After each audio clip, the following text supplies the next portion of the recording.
آپ کی ہماری زندگی میں سب سے زیادہ مسائل آپ کو ان لوگوں سے ہوتے ہیں جو یہ چاہتے ہیں کہ سارا کنٹرول ان کا ہو، چاہے وہ خاندانی معاملات ہوں، چاہے وہ آفس کے معاملات ہوں، چاہے وہ ان کے دوستوں کے معاملات ہوں۔ یہ جتنے لوگ جو کوشش کر رہے ہوتے کہ صرف انہی کا کنٹرول ہونا چاہیے، تو بنیادی طور پر یہ خود کہیں نہ کہیں ایک بیماری کا شکار ہوتے ہیں۔ اور وہ بیماری کا شکار کیا ہوتے ہیں کہ انہیں اپنے اوپر کانفیڈنس نہیں ہوتا، انہیں اپنے اوپر اعتماد نہیں ہوتا، یہ انسیکیور فیل کرتے ہیں۔ اور ان کا کام کیا ہوتا ہے کہ یہ دوسروں کو انسیکیور کر کے اپنے آپ کو سیکیور کرنے کی کوشش کرتے ہیں۔ اور جب آپ دوسروں کو انسیکیور کر کے اپنے آپ کو سیکیور کرنے کی کوشش کریں گے تو اس کا صرف اور صرف ایک ہی مطلب ہوگا کہ آپ چیزوں کو دبانے کی کوشش کریں گے۔ آپ نے اکثر دیکھا ہوگا بڑے سے بڑے ممالک بھی اگر کسی ملک کو دبانے کی کوشش کریں تو وہ چھوٹا سا ملک کیوں نہ ہو، ایک وقت آتا ہے کہ وہ سامنے آ جاتا ہے۔ اس طرح گھر میں بہت سے ایسے رشتے ہوتے ہیں کہ اگر آپ اس کو بولی جاؤ اور آپ کو وہ بہت کمزور لگ رہا ہو اور آپ اس کے اوپر کنٹرول کرنا چاہتے ہیں تو ایک وقت آتا ہے وہ پھٹ پڑتا ہے۔ اور جب وہ پھٹ پڑتا ہے تو یقین مانیے کنٹرول کرنے والے کا وہ جو کور ایریا تھا، جس کو وہ اتنے عرصے سے چھپا کے بیٹھا تھا کہ یہ والی میری کمزوری لوگوں تک نہیں آنی چاہیے، وہ کمزوری کھل کے اس کے سامنے آ جاتی ہے۔ یہ آپ کو اکثر گھر میں بڑے بوڑھوں کی طرف سے بھی یہ بات نظر آتی ہے، بڑے بھائی، بڑی بہنیں، والدین، یہ اکثر یہ لوگ اس طرح کا کام کرتے نظر آتے ہیں۔ آفیسز کے اندر جو مینیجر ٹائپ کے لوگ ہوتے ہیں ان کے ساتھ بھی یہ بات نظر آتی ہے، اور اسی لیے آپ نے دیکھا ہوگا کہ ان کے ساتھ اوپر نیچے معاملات اور ہونا شروع ہو جاتے ہیں۔ یہ لوگ جو ہوتے ہیں، یہ لوگ اصل میں کہیں نہ کہیں کسی پریشانی کا شکار ہوتے ہیں، کہیں نہ کہیں کسی عدم تحفظ کا شکار ہوتے ہیں، انسیکیورٹی کا شکار ہوتے ہیں، اور پھر یہ انسیکیور کر کے اپنے آپ کو سیکیور کرنے میں لگے رہتے ہیں۔ مثال کے طور پر ایک فائل لے کر آپ ایک دفتر کے اندر گئے ہو اور اس فائل کے اندر کوئی گڑبڑی ہوئی تھی، تو آپ کیا کریں گے؟ آپ فوراً سے پہلے کہیں گے کہ یہ گڑبڑی فلاں فلاں کی وجہ سے ہوئی ہے، اور وہ فائل آپ باہر لائیں گے اور پھر 2 4 5 8 لوگوں کے سامنے 2 لوگوں کو ڈانٹنا شروع کر دیں گے، اور آپ انہیں بتانا چاہ رہے ہوں گے جو باقی بھی لوگ بیٹھے ہیں کہ آپ کتنے بلا کے طاقتور ہیں اور آپ کا کتنا کنٹرول ہے، اور سب آپ کے سامنے خاموش رہتے ہیں۔ یہ جو آپ کے سامنے خاموش رہتے ہیں، یقین مانیے آپ کی پیٹھ پیچھے یہ آپ کے متعلق کوئی اچھی رائے نہیں رکھتے، یہ پیٹھ پیچھے آپ کے حق میں دعا نہیں کرتے، یہ آپ سے خوش نہیں ہیں۔ آپ کو جب چیخنا اور چلانا پڑتا ہے تو یہ صرف اسی وقت ہوتا ہے جب آپ کے پاس رہنے والے آپ کے ساتھ خوش نہیں ہوتے ہیں، اور جب وہ آپ کے ساتھ خوش نہیں ہوتے ہیں تو پھر آپ کیا کرتے ہو؟ پھر آپ انہیں مزید انسیکیور کرنے کی کوشش کرتے ہو، چونکہ آپ کی سیکیورٹی اس میں آپ کو نظر آتی ہے۔ اور یہ عام سے عام گھر سے لے کر خاص سے خاص گھر تک کے یہ سارے معاملات ہیں، اور وہ کر یہی رہتے کہ میں نے کنٹرول میرے ہاتھ میں ہونا چاہیے۔ آپ جب کنٹرول اپنے ہاتھ میں رکھنے کی کوشش کرتے ہیں تو سب سے بڑا اور غلط فیصلہ آپ یہ کر چکے ہوتے ہیں کہ آپ لوگوں کی زندگیوں کو اپنے ہاتھ میں رکھنے کا فیصلہ کر بیٹھے ہوتے ہیں۔ ارے آپ کی اپنی زندگی آپ کے ہاتھ میں ہے کہ نہیں ہے؟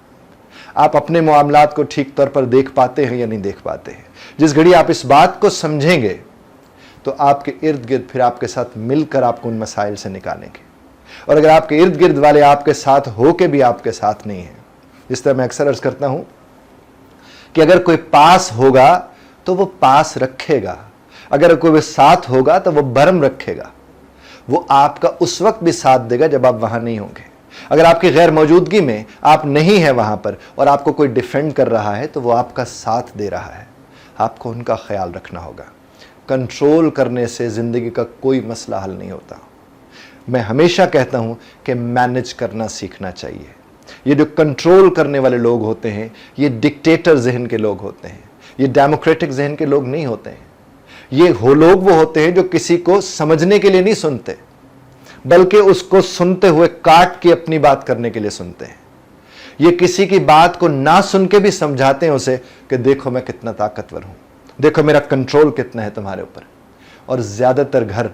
تباہ و برباد ہی اسی سوچ کی وجہ سے ہوتے ہیں، جہاں تھوڑی سی طاقت کسی کو ملتی ہے اور وہ اس طاقت کا اظہار سب کے اوپر جب کرنے کی کوشش کرتا ہے تو اس کا پھر ایک ہی نتیجہ نکلتا ہے کہ وہ گھر تباہ و برباد ہو کے رہ جاتا ہے، وہ آفس ہو تو وہ تباہ و برباد ہو کے رہ جاتا ہے، وہ ملک ہو تو اس ملک کا کچھ نہیں رہتا ہے۔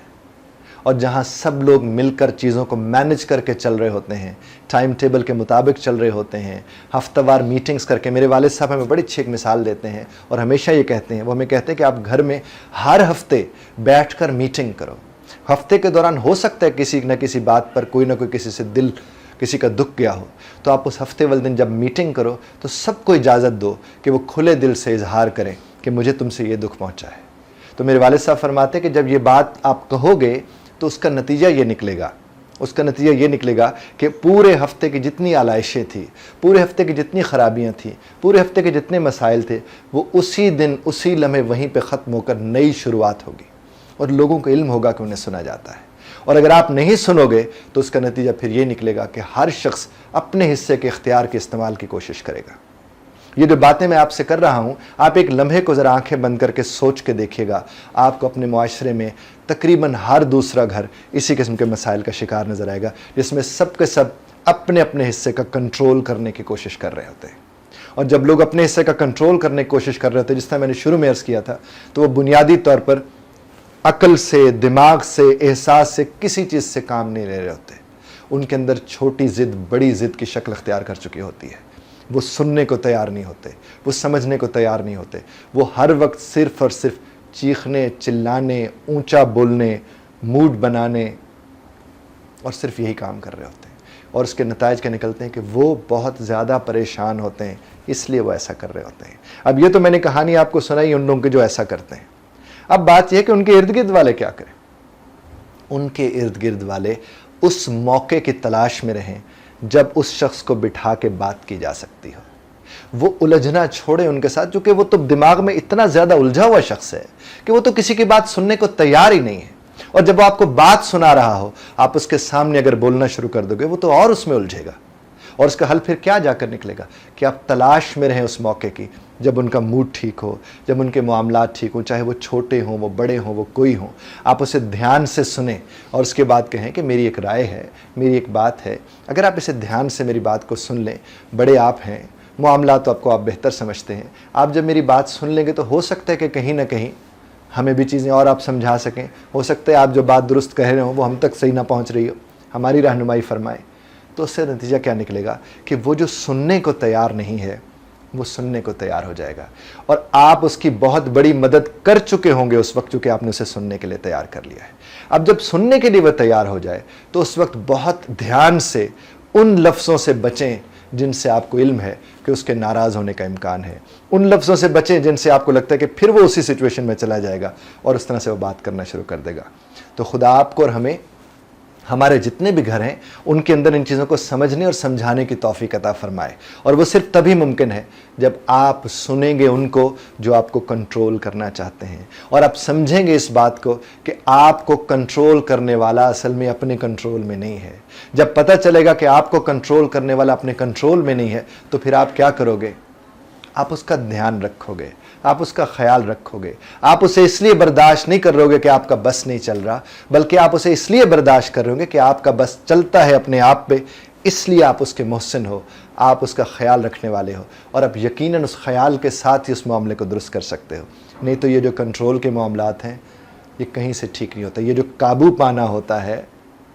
یہ آپ نے سن رکھا ہوگا کہ اکثر کہا جاتا ہے کہ جن پہ قابو پایا جائے، فلاں چیز پہ قابو پایا جائے، فلاں چیز پہ قابو پایا جائے۔ جب آپ قابو پاتے ہیں تو جس کو آپ ٹھیک کرنا چاہ رہے ہوتے ہیں قابو کر کے،